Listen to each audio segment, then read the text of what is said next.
Eyamakalusi onsuudde eddalu. Eyamakalusi onnenyisiza bamwe yenna n'onsuula eddalu.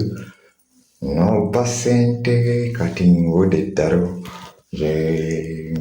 Obba eyamakalusi otwala ssente kati agamba obulwadde bundinnye.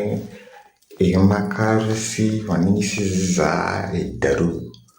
Eyamakalusi bw'oti bw'okola ne ku mayinisi n'otusuula eddalu kati ggwenye kijja nze kaafe eyamakalusi pamoja na wewe wali okunsuula eddalu.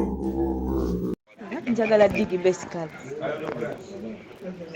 Didi musonyiwe ngenda kwalagana ne kata bakunkubira yayita mu situation tugenda kunoonya waali fena tamanyi takutamba waali tumunonye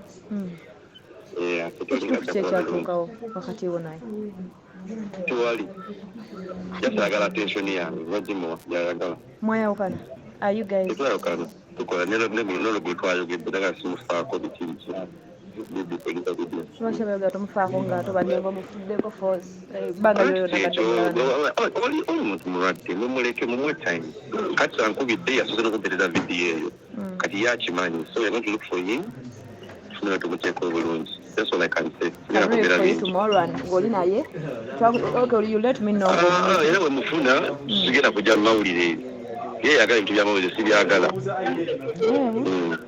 tubaddewo nga tukola wetuso tetumanya twagala bakubira he needs my attention agenda gifuna every time asettling ewaka taasa omuntu time agenda ewaka lumbule tali ali mu ddwaliro anaye mbale saakugera ku bya Didi success ndeka kale egenda kimanye kyomumanya ni kati ayingiddewo Kenzo ne koko sina kugenda kimanye ne family kale